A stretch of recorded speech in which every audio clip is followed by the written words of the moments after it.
प्रदेश के विधायक दल की बैठक में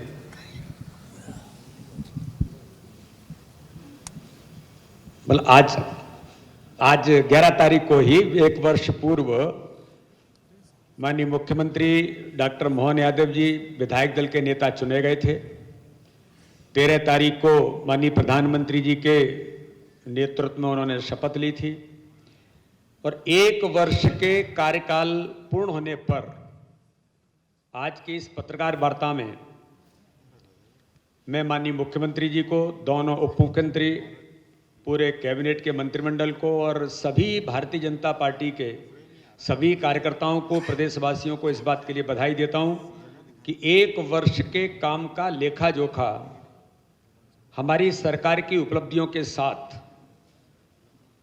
जो माननीय मुख्यमंत्री जी के नेतृत्व में काम हुआ है उसकी चर्चा हमारे मुख्यमंत्री जी आज आपके साथ करेंगे।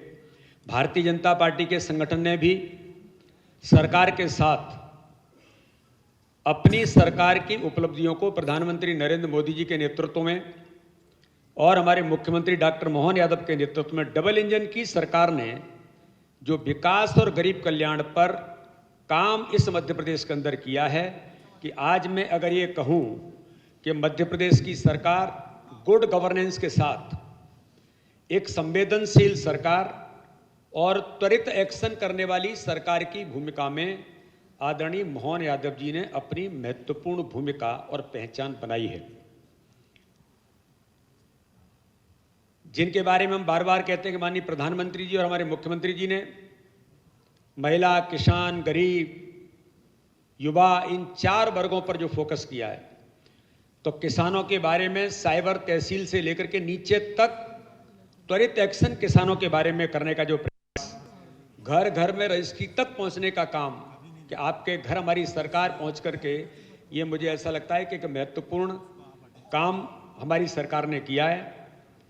पीएम श्री एयर एम्बुलेंस के माध्यम से जो संवेदनशीलता सरकार ने प्रदर्शित की है, इसके एक नहीं कई उदाहरण, कई लोगों के जीवन को बचाने का काम मध्य प्रदेश की सरकार के इस ऐतिहासिक निर्णय से, मेरे संसदीय क्षेत्र के भी एक नहीं कई प्रकरण हैं, ऐसे हर जगह पर एक महत्वपूर्ण भूमिका निभाई है। चाहे मेडिकल कॉलेज, फिर डॉक्टर्स की उपलब्धता या हायर और स्कूल एजुकेशन के अंदर जो काम हो, और महिलाओं को 35% आरक्षण देने का काम हमारी सरकार ने, डॉक्टर मोहन यादव जी के नेतृत्व की संवेदनशील सरकार ने किया है। रीजनल जो इन्वेस्टर समिट है, ये एक महत्वपूर्ण काम हमारी सरकार ने मुख्यमंत्री जी के विजन के साथ कि समग्र मध्य प्रदेश का विकास कैसे होगा, माननीय मुख्यमंत्री जी उसकी डिटेल चर्चा आपसे करेंगे, लेकिन मैं ऐसा मानता हूं कि हमारी सरकार ने एक महत्वपूर्ण भूमिका समग्र विकास की परिकल्पना को साकार करने की एक पृष्ठभूमि इन इन्वेस्टर समिट के माध्यम से माननीय मुख्यमंत्री जी ने उस विजन के साथ की है। अगर मैं ये देखता हूं कि लोकल उद्योगपतियों को कैसे अवसर मिलेगा और उनसे डायलॉग, ये पहली बार मुझे लगता है कि मध्य प्रदेश के अंदर हमारी सरकार ने मिलकर के किया है।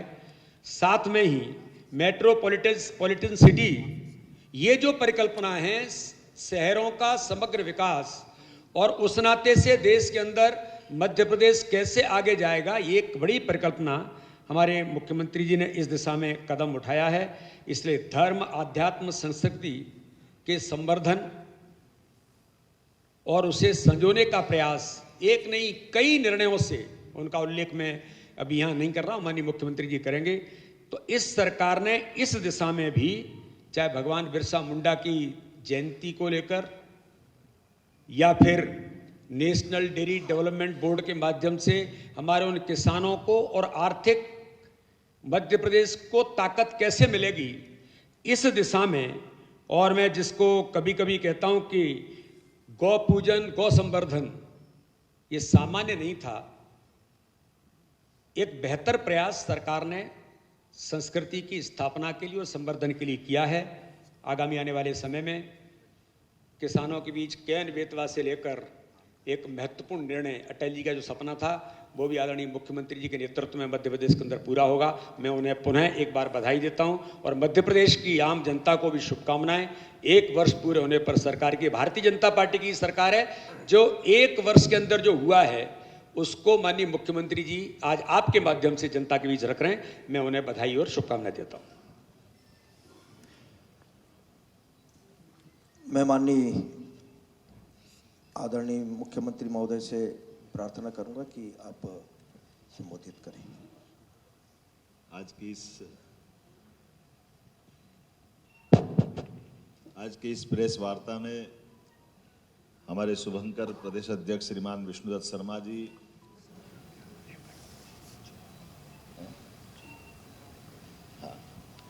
माननीय उप मुख्यमंत्री श्रीमान जगदेश देवड़ा जी, माननीय उप मुख्यमंत्री श्रीमान राजेंद्र शुक्ला जी, हमारे मीडिया के प्रभारी जी, इस अवसर पर आप सब, जब मैं 1 साल की उपलब्धि की बात कर रहा हूं तो ये भी समसामयिक होगा, थोड़ी सी बात आज की भी बता दूं।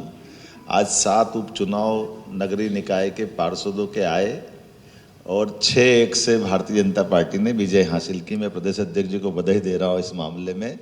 एकमात्र बैतूल छोड़ दूं तो रीवा, ग्वालियर, गुना, अनूपपुर, रायसेन, मंडला, अर्थात एक तरह से ये समग्र प्रदेश की विभिन्न नगरीय निकाय के उपचुनाव थे जो हमारा अपना विश्वास कायम रख रहे हैं। मुझे इस बात का आनंद भी है और माननीय हमारे प्रदेश अध्यक्ष जी के कुशल संगठन के नेतृत्व और सरकार के ऊपर विश्वास जनता का, ये उसका परिलक्षण है या प्रतिछाया है।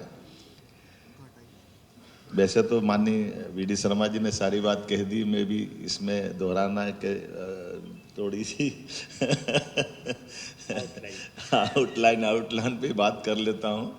सबसे अच्छी जानकारी आप ही के पास है, सबके पास है, मैं उसको केवल स्मरण कराऊंगा। अब मैं उसमें दोबारा क्या बोलूं, लेकिन ये एक शुरुआत करता हूं कि हम सबके सामने यशस्वी प्रधानमंत्री भारत रत्न स्वर्गीय अटल बिहारी वाजपेयी जी ने तत्कालीन समय कहा था कि किसी भी देश को आगे बढ़ने के लिए उसके अपने उपलब्ध संसाधनों का बेहतर से बेहतर उपयोग होना चाहिए और ऐसे में जलराशि का उपयोग होना चाहिए। तो उन्होंने नदी जोड़ों की कल्पना दी थी और नदी जोड़ों के माध्यम से एक बड़ा विराट उनका अपना दर्शन था।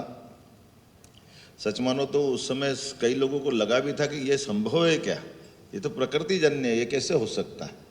लेकिन इसी बात को यशस्वी प्रधानमंत्री श्रीमान नरेंद्र मोदी जी ने दोबारा जब हमारी मीटिंग ली और उन्होंने कहा कि मोहन जी ये बहुत अच्छा उम्दा आइडिया है, इस पर बढ़ना चाहिए और हमारे राज्यों के अंदर कतिपय कारणों से ये उलझते हैं मुद्दे बिना बात के, और ये जल तो अपने आप रोको, उपयोग करो, अच्छी बात है, अन्यथा उसका अपनी गति है, वो समुद्र से जो उनका नियत मिलन स्थल है वहाँ तक जाएगा, लेकिन लोगों की ज़िंदगी बदल सकता है। और मुझे इस बात की प्रसन्नता है कि मैंने भी उस बात को उनकी बात को गौर से समझते हुए हमने कहा कि अड़चन क्या है, उलझन क्या है, उस उलझन को समझते हुए पहले हमारे पास एक प्रोजेक्ट था केन बेतवा। अब केन बेतवा से शुरू करता हूँ। केन बेतवा हमारे पूर्व मुख्यमंत्री श्रीमान शिवराज जी के समय भी वो हमारा प्रोजेक्ट हाथ में लिया गया था, लेकिन फॉरेस्ट की लैंड टनल के कारण से, उसकी लागत बढ़ने के कारण से और आपस में कुछ विभागों के तालमेल के कारण से अटक रहा था। हमने इसको गंभीरता से आगे लिया और रिजर्व फॉरेस्ट का जो इलाका था उसमें टनल बना करके और पूरे प्रोजेक्ट पे दोबारा 3-4 मीटिंग हमारे यहाँ की और जब उसकी लागत, ये बात सही कि बड़ी लागत बढ़ रही है और केवल 10% राशि हमारी लगेगी उत्तर प्रदेश और मध्य प्रदेश की, बाकी 90,000 करोड़ की राशि भारत सरकार देने वाली। तो ऐसे में पहले जल शक्ति मंत्री गजेंद्र शेखावत जी थे, बाद में अभी पाटिल जी है, CR पाटिल जी के साथ हमारी 3-4 मीटिंग हुई और मुझे इस बात का संतोष है, न केवल हमने समस्या का समाधान किया बल्कि सीमित समय में उसके टेंडर लगा करके आज आपके बीच में डिस्क्लोज कर रहा हूँ, यहीं से बात शुरू करूँगा। यशस्वी प्रधानमंत्री की मौजूदगी में अटल जी की जयंती के अवसर पर, अटल जी का जब शताब्दी वर्ष चलेगा तो हम ये उनकी जन्म जयंती के अवसर पर एक बड़ी सौगात प्रदेशवासियों को देंगे और देशवासियों के सामने अटल जी का वो स्वप्न साकार होते दुनिया में पहली बार दिखाई देगा कि नदी जोड़ों का हमारा अभियान प्रारंभ हुआ है, जिसमें उत्तर प्रदेश और मध्य प्रदेश के हमारे लगभग 11 जिले हैं। जो आपकी जानकारी में है, आप केवल बुंदेलखंड वो इलाका था जो सदैव अपनी वीरता, धीरता, गंभीरता और हर काल में अपने आप को हर दुश्मन के सामने डट करके सीना ठोक करके खड़ा है, जहाँ के लोगों ने अपने खून को पानी समान लड़ करके जान गंवाने में क्षण भर की देर नहीं की, लेकिन प्रकृति की मार के कारण से पूरा क्षेत्र गरीब था। मुझे इस बात का संतोष है, हमारे 11 जिले और बाकी के उत्तर प्रदेश के जिले इसके माध्यम से कुल मिलाकर के 10 लाख हेक्टेयर क्षेत्र में हम ये सिंचाई करेंगे, जिसमें छतरपुर, पन्ना, टीकमगढ़, निवाड़ी, दमोह, शिवपुरी, दतिया, रायसेन, विदिशा, सागर ऐसे करके 8.11 लाख हेक्टेयर हमारी ये सिंचाई क्षमता बढ़ेगी और उत्तर प्रदेश की 2.51 लाख हेक्टेयर उनके अर्थात पूरा बुंदेलखंड इस पानी से सरसब्ज होगा। इसके अलावा पेयजल की सुविधा अलग मिलेगी। 25 तारीख के दिन माननीय मोदी जी ने इसमें आने की स्वीकृति दी है। हमारे लिए दोपहर 1 बजे इसका बड़ा भव्य आयोजन छतरपुर जिले में किया जाएगा। दूसरा एक उसके पहले का 20 साल से लगभग एक पार्वती, काली सिंध, चंबल ये 3 नदियों का लिंक योजना का प्रस्ताव राजस्थान सरकार के साथ उलझा हुआ था। इसमें हाई कोर्ट, सुप्रीम कोर्ट, हमारे यहाँ से भी आपत्तियाँ थी, राजस्थान को भी कुछ मंजूर नहीं था। जो भी कुछ कारण रहे होंगे, कुछ हमारी विरोधी विचारधारा की सरकारें थी, परस्पर होने के कारण से अटका रही थी। लेकिन हम सब जानते हैं कि ये पीकेसी योजना के तुरंत लागू होने से हमारा ये उत्तर पश्चिमी मध्य प्रदेश अर्थात श्योपुर से लगा करके आगर तक के ये जो हमारे 11 जिले हैं शिवपुरी, गुना, श्योपुर, सीहोर, देवास, राजगढ़, उज्जैन, आगर, इंदौर, शाजापुर, मंदसौर, मुरैना, ये सारे जिले तीनों नदियों के जुड़ने से इनकी पूरी स्थिति बदलने वाली है। और एक तरह से ये चंबल का हमारा जो बेल्ट है अपनी पानी की उपलब्धता के कारण से न केवल कृषि क्षेत्र में बल्कि आबादी के क्षेत्र के साथ साथ औद्योगिक निवेश की दृष्टि से भी बहुत आदर्श क्षेत्र बनेगा। तो मैं मान के चलता हूँ कि इस नदी जोड़ो अभियान में हमने माननीय आपको ध्यान में होगा, हमने मुख्यमंत्री को यहाँ आए भी थे, माननीय भजन लाल जी, हम वहाँ राजस्थान गए, माननीय पाटिल साहब जी के साथ बैठे और मुझे इस बात का संतोष है कि माननीय प्रधानमंत्री जी की मौजूदगी में मैं स्वयं जयपुर में जाकर के प्रधानमंत्री जी के सामने हमारे दोनों राज्यों का एक तरह से सहमति देते हुए इस योजना पे आगे बढ़ते 70,000 करोड़ की इस नई परियोजना को भी प्रारंभ कराएंगे। उपलब्ध जलराशि के आधार पर आपकी जानकारी के लिए बता दूं, ये बड़ा आश्चर्यजनक भी लेकिन ये ध्रुव सत्य है। मध्य प्रदेश जलराशि के मामले में अब आमतौर पर जलराशि की बात करते तो हिमाचल दिखता है, हिमालय में हमको गंगा जी, यमुना जी, बड़ी बड़ी नदियां उनकी जलराशि, लेकिन इस समग्र जलराशि की सभी नदियों का आकलन अगर करें, सोन से लेकर नर्मदा तक और बाकी सब नदियों को जोड़े तो मध्य प्रदेश कम नहीं है, उनसे 21वां है। ये बड़ा आश्चर्य की बात, लेकिन अपनी नदियों की जलराशि का सही उपयोग कर ले तो इस दिशा में हमको और आगे बढ़ना पड़ेगा। माननीय प्रधानमंत्री जी ने एक सपना और दिया है, हमने उस पर भी काम किया है। राज्यों से नदी जोड़ो वो तो होना ही चाहिए, हाँ, लेकिन हमारा भौगोलिक दृष्टि से मध्य प्रदेश बहुत बड़ा है, तो अपने राज्य की अंदर की नदियों को जोड़ने के प्रोजेक्ट पे भी काम कर रहे हैं। तो राज्य के अंदर की नदी जोड़ो अभियान को हमने हाथ में लिया है और इससे हमारी दोनों तरह की कठिनाइयों को देखा गया कि एक तरफ जैसे इंदौर से निकलने वाली कान नदी, जिसको कोई खान भी कहता, कान भी कहते हैं, खान नदी आमतौर पर छिपराजी में आकर के हमारे मूल नदी के धारा को प्रभावित करती है। उसमें इंदौर का कई बार ये जो सीवर का पानी वगैरह मिलता है तो उज्जैन का पानी गंदा हो जाता है। तो ऐसे में इस नदी को उज्जैन से लगभग 20 किलोमीटर दूर एक डक्ट के माध्यम से पूरी की पूरी नदी पलटा करके गंभीर नदी की डाउन स्ट्रीम है, ऊपर में हमारा डैम बना तो वो नीचे पूरी खाली जगह है, तो ये पानी पूरा वहाँ शिफ्ट करते हुए और उद्योगों को भी देंगे शुद्ध करके। और ये जो हमारी लगभग 1980 के बाद से हमारे हर कुंभ में हमने छिपराजी के जल से स्नान नहीं करा पाए, क्योंकि हमारी वर्षा गर्मी में सिंहस्थ आता है। 80 का सिंहस्थ हमने गंभीर से कराया, 92 का सिंहस्थ हमने गंभीर से कराया, 2004 का सिंहस्थ हमने गंभीर नदी से कराया, 2016 में गंभीर भी कम पड़ गया तो नर्मदा जी से कराया। तो साधु संतों सहित सबकी मांग रहती थी कि हम स्नान करने छिपराजी में आते और छिपराजी का जल नहीं मिलता है। मुझे इस बात का संतोष है, हम वो अपना जो अशुद्ध पानी अलग करके न केवल छिपराजी का पानी के संग्रह की हमने योजना बनाई कि वर्षा जल को संग्रहित करके ये भी एक अच्छा प्रयोग पहली बार कर रहे हैं। सवरखेड़ी डैम के आधार पर वर्षा का पानी छिपराजी का संग्रहित करेंगे, लेकिन वहाँ डैम बनाते तो बड़े पैमाने पे इंदौर और उज्जैन के गांव कई डूबते, तो हमने उससे बचाने के लिए वर्षा का पानी के लिए बरसात में ही पंप लगा करके सिलारखेड़ी डैम में पूरा एक बड़ा टैंक, बड़ा तालाब स्टोरेज के रूप में काम आएगा। ये पानी हमारी बिजली से हम संग्रहित करेंगे और उसके बाद फिर ग्रेविटी के माध्यम से सने सने उसको छोड़ करके पूरे साल, केवल सिमस्त में नहीं, पूरे साल छिपरा जी का जल मिलेगा, ताकि ये जो सबकी भावना का सम्मान भी हो, वो सच्चे अर्थों में उज्जैन की इस भाव के आधार पर कि हम अपने धार्मिक स्थलों पर जो मन की भावना रहती है उस पर काम करते हैं। लेकिन और ऐसे गई तरह से विश्वास का संकट था, आप लोगों के साथ पूरे प्रदेश को मालूम है।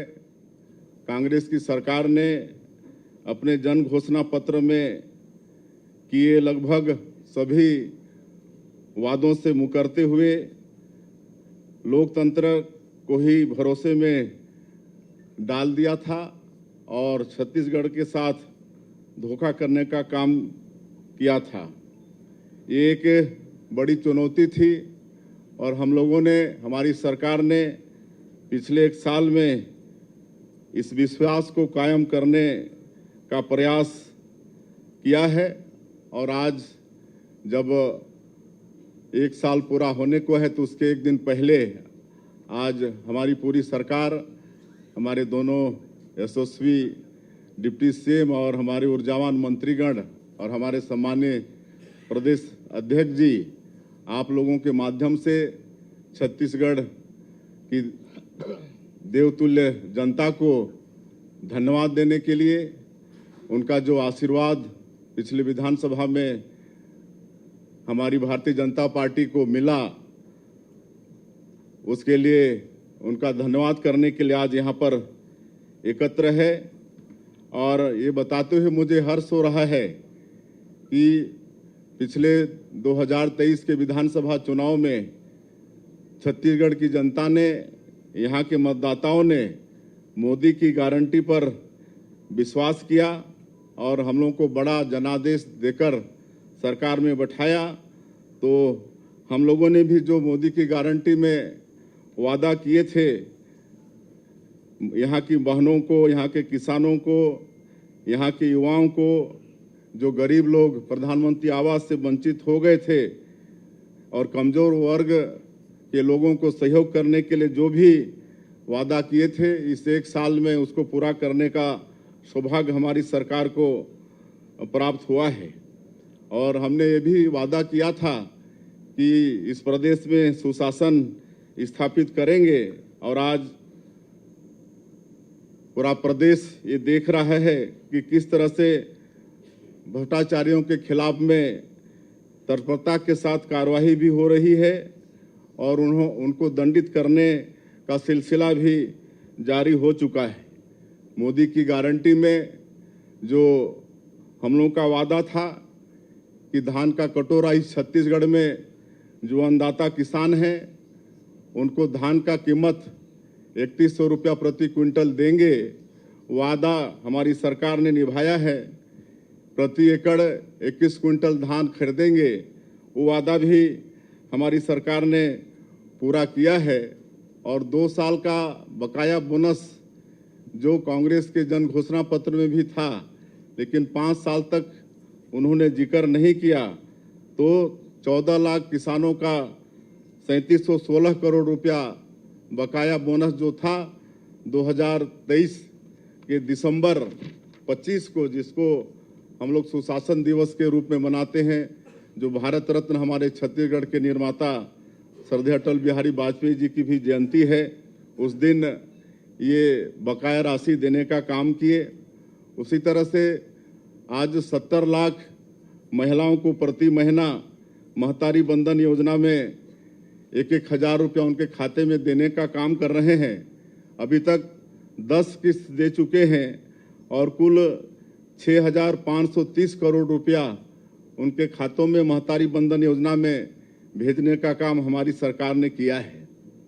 हमारे आदरणीय प्रधानमंत्री जी का भी ये वादा था चुनाव कैंपेनिंग के दौरान कि छत्तीसगढ़ में भारतीय जनता पार्टी की सरकार बनती है तो मुख्यमंत्री का पहला काम होगा कि जो पिछली सरकार में 18 लाख गरीब लोग प्रधानमंत्री आवास से वंचित हो गए हैं और उनका आवास स्वीकृत करना, मुझे बताते हुए गौरव हो रहा है कि 13 दिसंबर 2023 को सरकार शपथ ली और दूसरे ही दिन 14 दिसंबर को पहला कैबिनेट बुलाकर 18 लाख प्रधानमंत्री आवास की स्वीकृति कैबिनेट से हम लोग पास करा लिए और आज गौरव के साथ बता रहे हैं कि हम लोग गृह प्रवेश भी करा रहे हैं प्रधानमंत्री आवास का और लगातार स्वीकृति भी दे रहे हैं।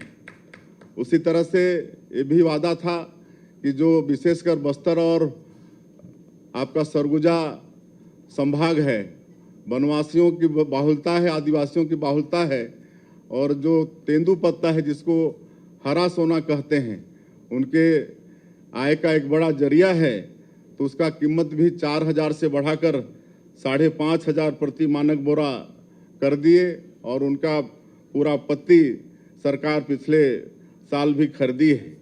नई शिक्षा नीति भी इस प्रदेश में लागू किए हैं, जिसमें शिक्षा के साथ साथ उसको रोजगार परक की भी व्यवस्था है। अब ऐसी शिक्षा हम लोग नई शिक्षा नीति में दे रहे हैं कि उसमें रोजगार की भी शिक्षा दी जा रही है। और उसी तरह से शिक्षा को आगे बढ़ाने के लिए रायपुर में जिस तरह का नालंदा परिसर है, उसी तर्ज पर छत्तीसगढ़ के 13 नगरीय निकायों में हाईटेक लाइब्रेरी का निर्माण भी कर रहे हैं। CGPSC का जो स्कीम था आप सबको मालूम है, और उसकी दोषियों को भी सजा दिलाने का वादा था और CBI उसकी जांच कर रही है, और उसमें भी जो दोषी लोग हैं वो दंडित होना शुरू किए, आप सबको मालूम है। और अभी जो PSC का रिजल्ट निकला है उससे हमको बताते हुए खुशी हो रही है कि जो टॉप 10 के 10 बच्चे थे, अभिभावक सहित हमको धन्यवाद देने मुख्यमंत्री निवास आए हुए थे और उनके चेहरे की खुशी को देखते हुए बनता था। और पहली बार अभिभावकों ने कहा कि आज यहाँ पर कोई बहुत बड़े बड़े लोगों के बच्चे नहीं हैं, एक साधारण परिवार के किसान मजदूर के बच्चे हैं। तो इस तरह से जो PSC में पारदर्शिता के साथ ये एग्जाम हुआ, उससे हमारे प्रदेश के युवाओं का विश्वास PSC जैसे संस्था पर बढ़ा है। आज 68 लाख गरीब परिवारों को 5 साल तक मुफ्त राशन देने की योजना भी हमारी सरकार ने शुरू की है।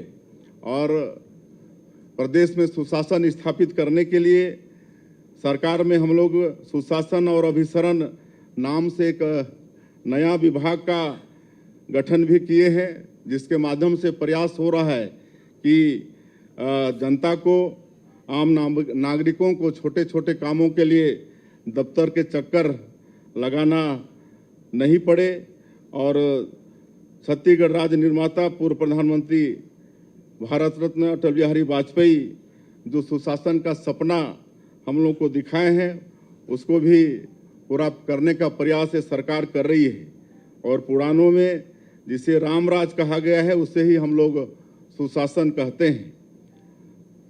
हमने प्रदेश में सड़क, रेल और हवाई सुविधा का भी विस्तार किया है और डबल इंजन की सरकार है, इस कारण भी इन क्षेत्रों में प्रदेश को लाभ हो रहा है। अंबिकापुर में हवाई अड्डे का इनॉग्रेशन हो गया है और बहुत जल्दी इसी महीने वहां पर फ्लाइट भी शुरू होने वाली है। और अनुसूचित जनजाति, अनुसूचित जाति, पिछड़ा वर्ग और अन्य वर्ग के विकास के लिए प्राधिकरण का गठन किया गया है कि उनके विकास में किसी तरह भी संसाधन बाधक नहीं बने। सरकार की योजनाएं तो उन तक पहुंचती ही हैं, इसके लिए जो भी प्राधिकरण का गठन हुआ है उसको और मजबूत करने का काम हमारी सरकार ने किया है।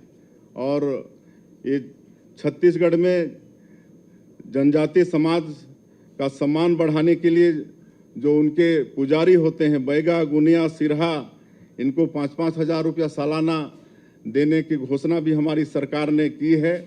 और ग्रामीण क्षेत्रों में एक अखड़ा होता है जहां पर उनके सारे सांस्कृतिक कार्यक्रम, पूजा पाठ, कर्मा वगैरह संपादित होते हैं। तो ऐसे बस्तर और सरगुजा संभाग के या जो भी ट्राइबल गांव के अखड़ा, उसका विकास का एक संकल्प भी हमारी सरकार ने लिया है।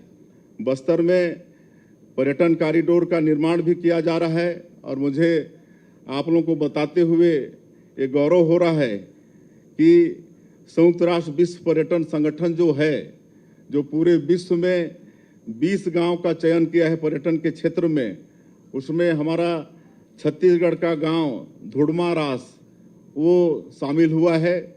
ये छत्तीसगढ़ के लिए बहुत ही गौरव का विषय है। अब हमारा ये छत्तीसगढ़ विश्व पर्यटन के निगाह में भी आ गया है।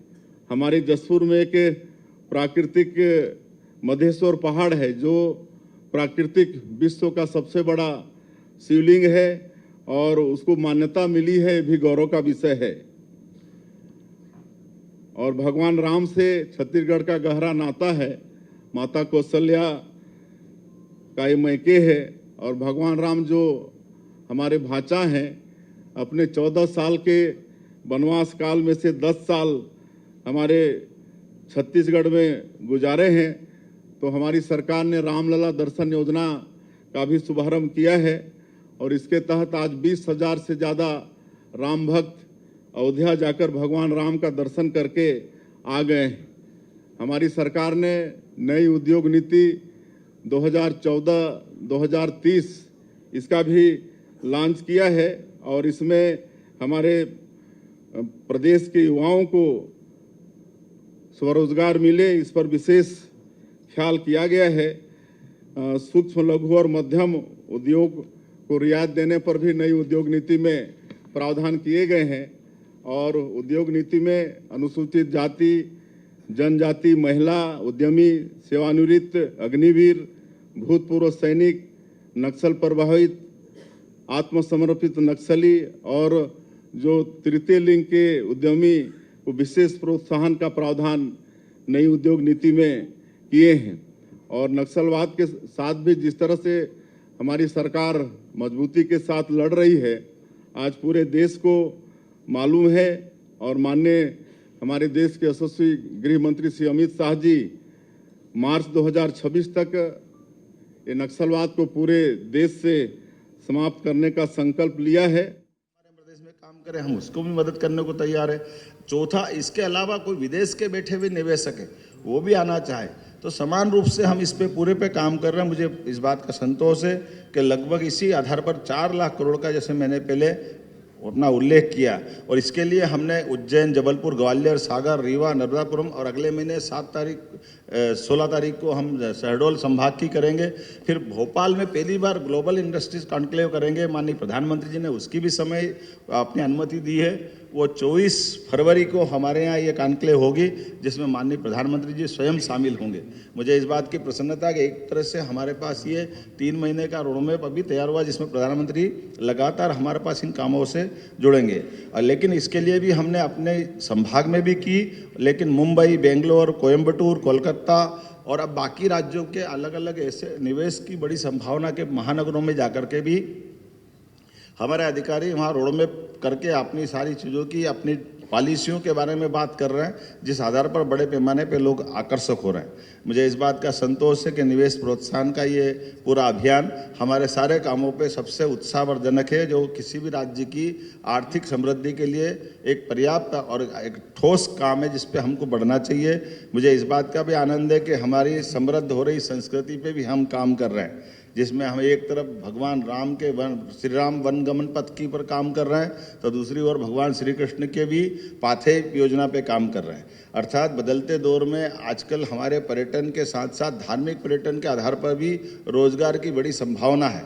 इसलिए समान रूप से युवाओं को, स्थानीय निवेश को या अलग अलग प्रकार से कहीं ना कहीं सबकी वित्तीय व्यवस्था के लिए पूरे देश के बाहर के लोगों को भी हमारे यहाँ के तीर्थ स्थान, अब छोटी सी बात है, भगवान कृष्ण का जैसे ही हम उनकी तीर्थ की बात करते हैं तो एकदम मथुरा क्लिक होती है या द्वारका क्लिक होती है, लेकिन जो मथुरा का महत्व है, जो द्वारका का महत्व, वो उज्जैन का महत्व, वो इंदौर की जाना पाओ पहाड़ी का महत्व है, या रुक्मी के साथ भगवान कृष्ण ने धार के पास अमजेरा में युद्ध किया है, वो उनका अपना चिन्ह है। केवल समाज के सामने स्थापित करने की जरूरत है। या गरीबी अमीरी के दोनों का नारायण धाम है, जहाँ भगवान कृष्ण ने रात गुजारी थी अपने मित्र सुदामा के साथ। इन स्थानों को तीर्थ बना करके इनकी जानकारी सबके बीच जुटाने की जरूरत है। तो सालाना हमने कुछ कार्यक्रम भी निश्चित किए, खाली बोलने से बात नहीं बन रही। इसलिए हमने गीता जयंती भी की। अगर आप कल्पना करें कि भगवान कृष्ण कंस को मारने के बाद अगर शिक्षा ग्रहण करने मध्य प्रदेश नहीं आते, उज्जैन नहीं आते, तो क्या पवित्र ग्रंथ गीता मिल सकता था? मैं नहीं मानता हूं कि ऐसा नहीं होता, लेकिन ये भी हो सकता है कि थोड़ी कठिनाई आती। लेकिन आज उनके आचार्य सांदीपनी में आकर के जो उन्होंने शिक्षा ग्रहण की, ये आचार्य जी का अपने शिष्य के माध्यम से दुनिया में हमारी शिक्षा गौरवान्वित हुई। मुझे इस बात की प्रसन्नता है। सुशासन के लिए आपने सबने देखा, ये साइबर तहसील से लगा करके हमने प्रयास किया था। आपको मालूम है कि यहाँ BRT से दिक्कत आ रही थी, ये BRTS को हमने हटाने का काम किया। इंदौर में भी हमने कहा, कोर्ट के सामने प्रस्ताव रख रहे हैं कि भाई अगर समय के साथ बदला माहौल तो हमको जनता की सुविधा की तरफ आगे बढ़ना पड़ेगा। इसी प्रकार से हमने कहा अनियमित और अनियंत्रित लाउड स्पीकर, खुले में मांस मदिरा, ये जो चल रहा था इसको हमने रोकने का प्रयास किया है। नामांतरण बंटवारे की बात की है, ई पंजीयन चालू करा, ई स्टैंपिंग चालू किया, संपदा 2 चालू किया। चिकित्सा क्षेत्र में भी हमने लगातार काम किया। आपको ध्यान होगा तो शपथ लेते ही हमने अपने 2 मंत्रालयों को इकट्ठा किया। हमने कहा स्वास्थ्य मंत्रालय और स्वास्थ्य चिकित्सा मंत्रालय एक होना चाहिए। पूरे दुनिया में ऐसा ही एक ही जगह होता था, केवल हमारे कुछ राज्यों में ही है कि स्वास्थ्य मंत्रालय अलग, स्वास्थ्य चिकित्सा अलग। ऐसे में 2 जगह हॉस्पिटल लाओ, 2 जगह स्टाफ लाओ, बहुत सारी संकट होते थे। आज इस बात का इस संतोष है कि हमारे एक मंत्री माननीय राजेंद्र शुक्ला जी दक्षता से काम कर रहे हैं। और आप इसके आंकड़े भी देख लो। इस आंकड़े का परिणाम है कि 2004-05 के पहले केवल 5 मेडिकल कॉलेज हमारे पास थे, लेकिन आज की स्थिति में 17 मेडिकल कॉलेज हमारे चल रहे हैं गवर्नमेंट के और 13 मेडिकल कॉलेज प्राइवेट स्तर के। लेकिन अब हमने PPP मॉडल पे 14 मेडिकल कॉलेज लगाने की बात की और 8 निर्माणाधीन है। सब मिलाकर के 51 मेडिकल कॉलेज हमारे यहाँ 1 साल के अंदर हो जाएंगे। तो ये जो अपनी मेडिकल कॉलेज को लेकर के बड़ी उपलब्धि होगी। पूरे देश के अंदर इतनी तेज गति से मेडिकल कॉलेज खोलने वाला कोई राज्य नहीं है। एक तरह से हमारे से अगर संख्या के आंकड़े में देखें तो ये 37 मेडिकल कॉलेज अकेले तमिलनाडु के हैं, लेकिन उसको 75 साल हो गए बनाते बनाते। लेकिन हमारे यहाँ ये 2 साल के अंदर ये प्रगति होगी, ये एक तरह से ये उत्साहवर्धक है। लेकिन इसके अलावा भी बहुत सारी चीज़ें हैं, जैसे मेडिसिटी का कंसेप्ट आया, और मेडिसिटी भी गवर्नमेंट की भी है, प्राइवेट की भी है। दोनों रूप में समान रूप से चलने के लिए हमने कल्पना भी की और इसमें सार्थक भूमिका भी निभाई। इसका परिणाम आया कि 5 आयुर्वेदिक मेडिकल कॉलेज भी चलाने की हमने इस साल घोषणा कर दी, जो 5 मेडिकल कॉलेज भारत सरकार से भी मंजूरी मिल गई। लेकिन हमने 13 का संकल्प रखा, 7 मेडिकल कॉलेज अगली बार खुलेंगे। ऐसे करके जो एलोपैथिक का महत्व है वो आयुर्वेदिक का भी महत्व है। और हमारे यहाँ तो वन संपदा है, और वन संपदा में जितना इसका आने वाला समय में वेलनेस को लेकर के काम होता है, तो मेडिसिटी में हमारा आयुर्वेदिक, होम्योपैथिक, एलोपैथिक सभी प्रकार के चिकित्सा, और एक स्थान पर वो पूरी सिटी का कल्पना लेते हुए माननीय मोदी जी की जो कल्पना उस पर हम काम करें। माननीय अध्यक्ष जी ने एयर एम्बुलेंस का उल्लेख किया है। एयर एम्बुलेंस भी दोनों प्रकार की है। एयर एम्बुलेंस से हमारी जहाँ हवाई पट्टी नहीं है वहाँ हेलीकॉप्टर से जाने वाले, जहाँ हवाई पट्टी है वहाँ प्लेन लेके जा रहे हैं। मुझे इस बात का संतोष है, हमारे स्वास्थ्य मंत्री जी यहाँ बैठे हैं। अब रीवा में 24 घंटे हमारा एयरपोर्ट चालू है, तो सर्वाधिक रूप से 24 घंटे हमारे एयर एम्बुलेंस चलती रहती है।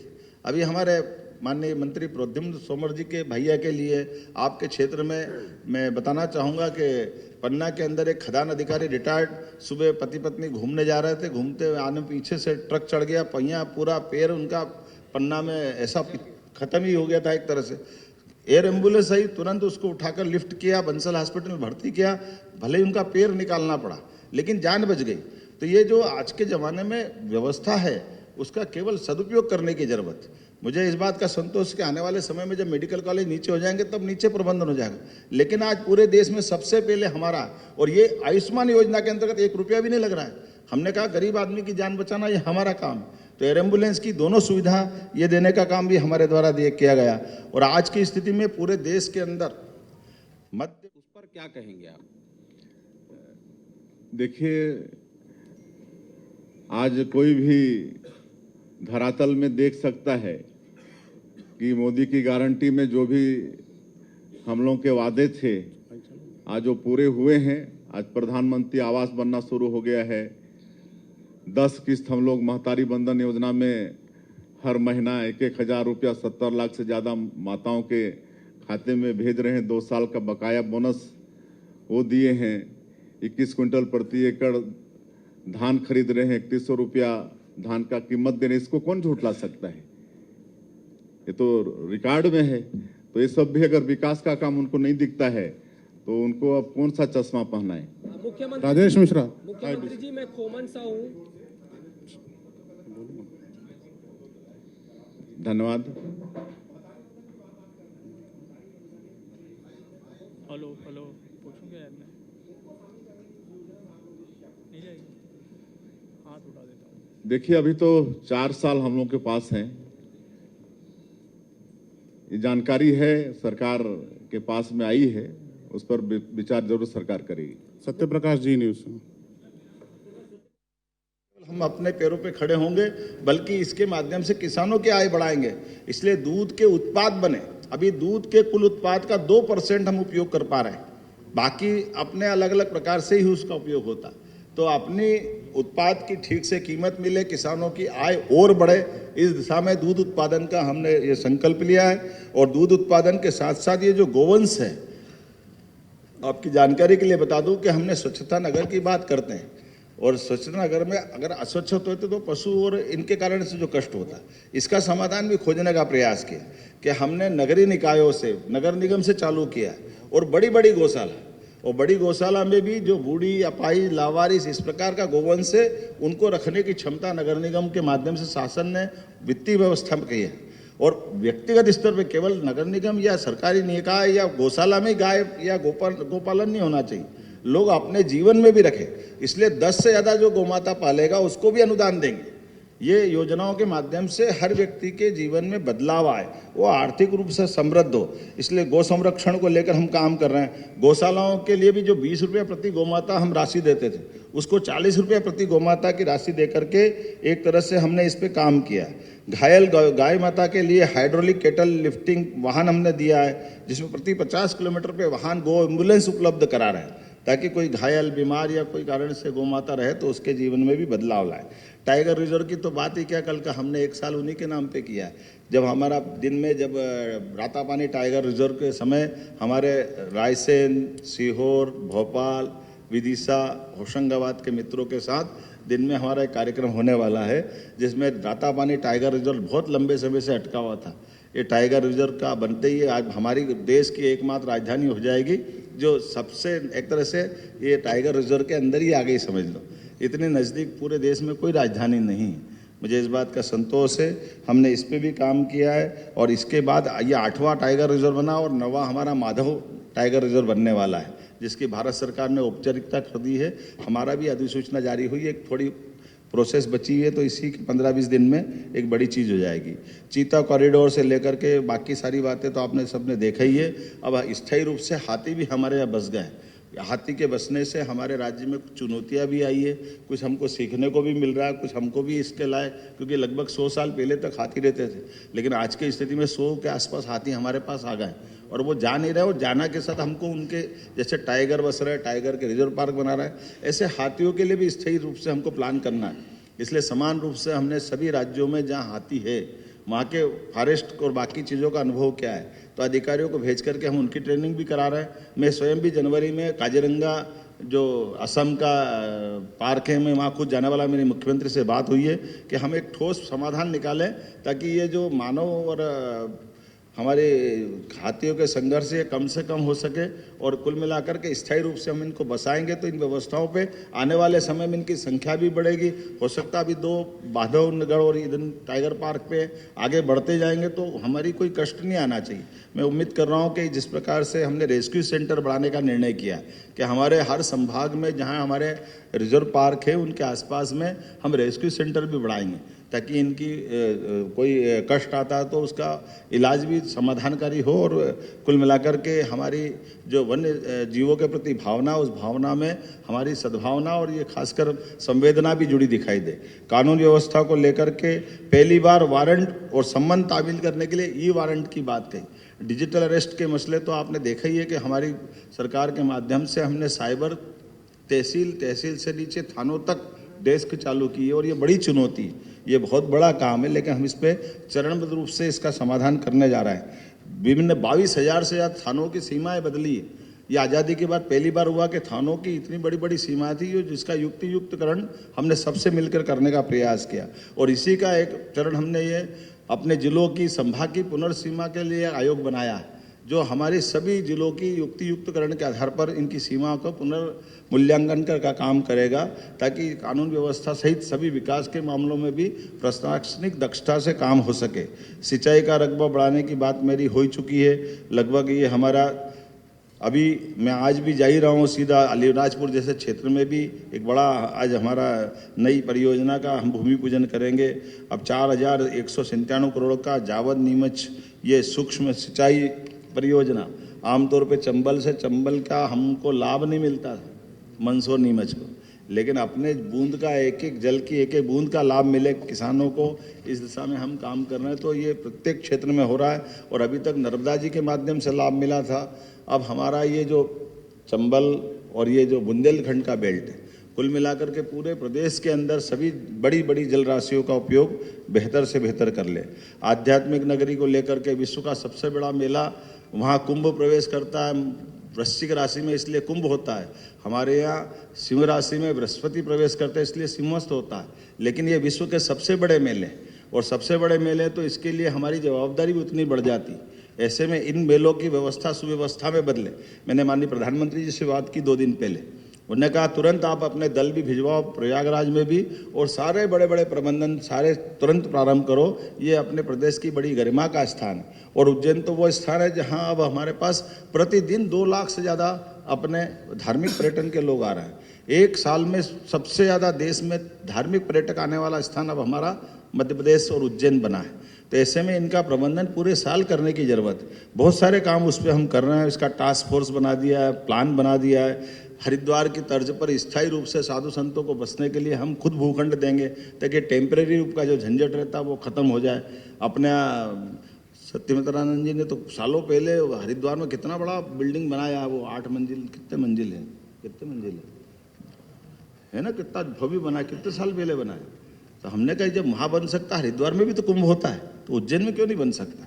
और उज्जैन में भी बिजली की समस्या बताई है, वो सरकार के संज्ञान में है और उस पर विचार विमर्श चल रहा है। आप सभी भोजन आप भोजन की लामत कर दीजिए। आप सभी का हृदय से आभार। पर्यटन के लिए हमने कहा कि हमारा भौगोलिक दृष्टि से मध्य प्रदेश बड़ा है, तो आवागमन के लिए हमारी अपनी वायु सेवा होना चाहिए। मुझे इस बात की प्रसन्नता है, पीएम श्री पर्यटन वायु सेवा प्रारंभ करने के बलबूते पर पहले तो ये हमने शुरुआत की थी, तो हमको बड़ा आश्चर्य भी लगा। आजकल सब लोग वायुयान से ऐसा सफ़र करना चाहते कि पर्यटन विभाग ने जब लॉन्च की तो इंदौर से उज्जैन भी लोग विमान से आ रहे थे। तो हमने कहा ये इंदौर से उज्जैन आ रहा हो, 90% ऑक्यूपेंसी जा रही, लेकिन हमारे पास इतने विमान नहीं है।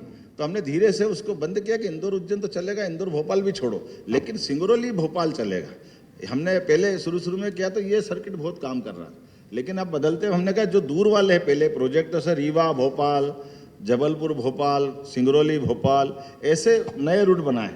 और मुझे संतोष है इस बात का कि इस दिशा में हम आगे बढ़ रहे हैं। लेकिन धार्मिक पर्यटन के केंद्र के साथ टूरिज्म स्पॉट पे भी ले जाने के लिए हेलीकॉप्टर की सर्विस भी मांग रहे हैं लोग, और हम इस पे भी आगे बढ़ रहे हैं कि हम अब अलग केवल केदारनाथ गंगोत्री जमुनोत्री नहीं, हमारे प्रदेश के अंदर भी लोग अपने हेलीकॉप्टर से भी अपने समय की बचत करना चाहते हैं। तो कुल मिलाकर पर्यटन बढ़ा करके लोगों को रोजगार के अवसर बढ़ाना, ऐसे कई चीज़ हम कर रहे हैं। लेकिन अशोकनगर की चंदेरी के अपने जो वहाँ की साड़ी का जो महत्व है, पर्यटन की नगरी हमारी महेश्वर में अहिल्या माता के यहाँ पे, इसलिए हमने अपने इन स्थानों को भी रेखांकित करते हुए पर्यटन के केंद्र पर बाकी चीज़ें भी है उसको पूरा जोड़ करके काम कर रहे हैं। अधोसंरचना के काम तो इंदौर मनमाड़ रेल लाइन कहने के लिए इंदौर मनमाड़ है। अब इंदौर से मनमाड़ मतलब इसको समझने की देर है। हमने इसको विस्तृत परिप्रेक्ष्य में सोचा, इसलिए मेरे अपने विभाग में भी एक रेलवे के अपने स्पेशल काम करने के लिए हम OSD ला रहे हैं, ताकि रेलवे के माध्यम से नई रेल लाइन भी प्रस्तावित करें।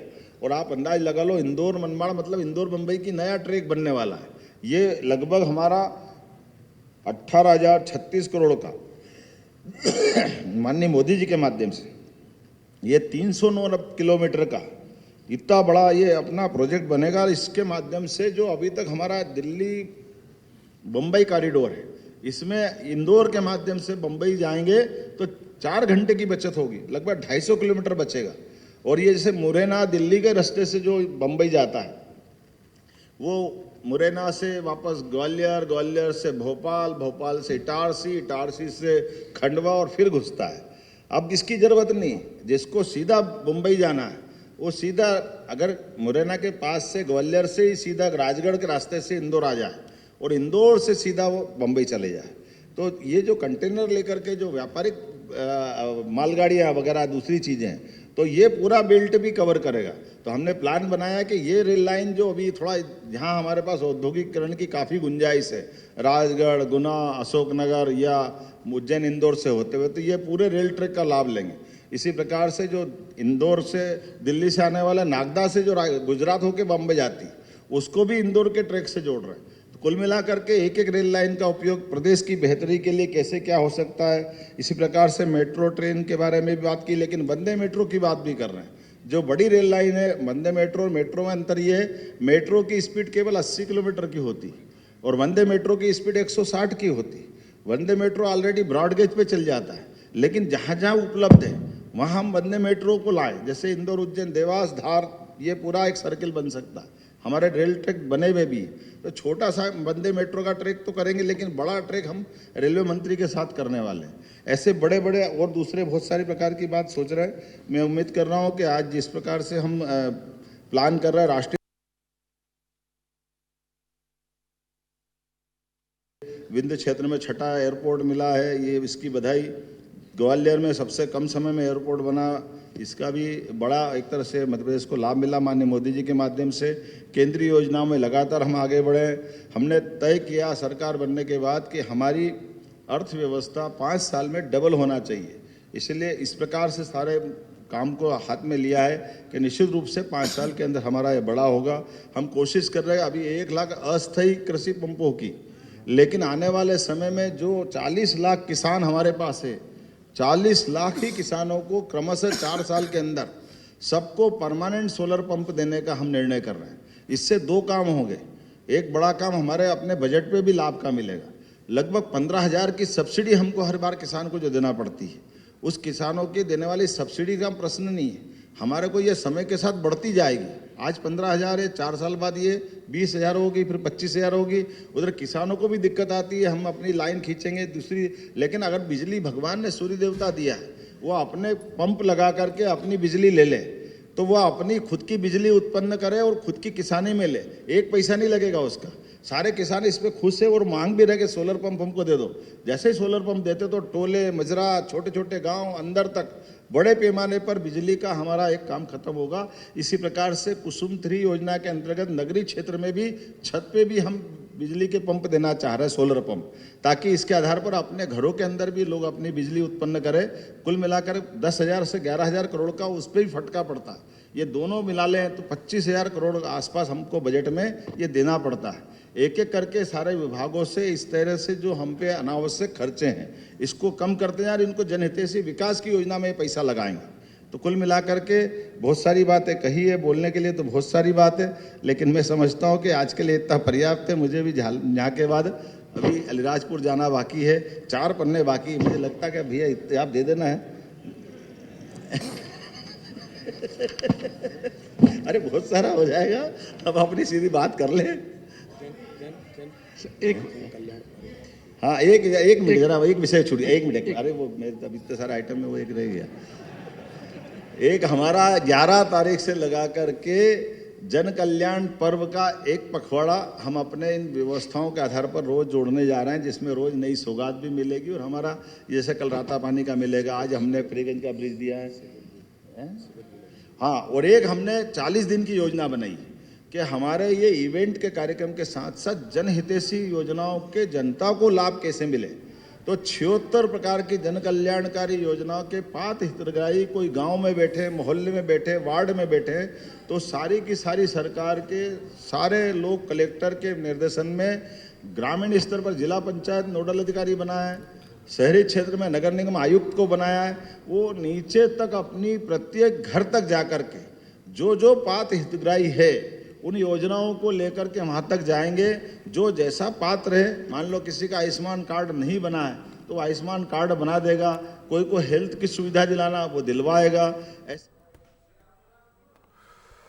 तो मोहन सरकार का 1 साल पूरा हुआ है और सरकार ने रिपोर्ट कार्ड पेश कर दिया है। बीजेपी की प्रेस कॉन्फ्रेंस थी और सीएम डॉक्टर मोहन यादव ने कई बड़ी बातें कही।